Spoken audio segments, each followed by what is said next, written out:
Usually it's a combination of breakdowns and holding poses more, which technically you could kind of nudge it into the breakdown category.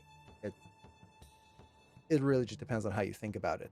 But floaty animation is when things just kind of move constantly, and usually when things feel connected. So let's say I've got all of this, everything's just floating together and moving. That feels boring. So just hold. For example, I could sit here and I can do this, and nothing's really moving. Very little. You can see some shaking in my hands, and there's the breathing and things like that. But other than that, it's not really moving. So you hold more, just let a character stay still. Now, we don't want them to die and just be pixel locked on screen where nothing is moving at all. So learning how to do good moving holds is very important.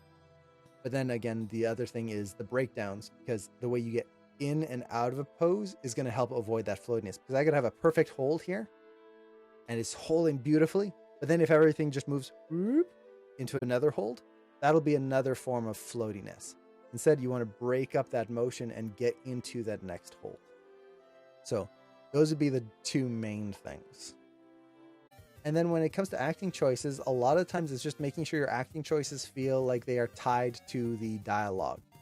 So if your character is talking, for example, you don't want to just accent randomly. Otherwise, it'll just feel like random motion. For example, if I'm just standing here and I move my hands and I move my head at random times, I'm doing big gestures, but even if it's just and then like that, where I'm just gesturing for no reason, it feels disconnected to what I'm saying. And then when I'm talking, everything just stays still, and there you go. And now I start talking again. Instead, if you actually watch people talk, oftentimes they will accent and move their body when they hit a high or a low in their voice, when they hit an accent in their voice, an expression. So if you watch me and listen to my voice, when I emphasize a word, you're going to notice my body moves a little bit. When I went moves, my head did a little twitch in there.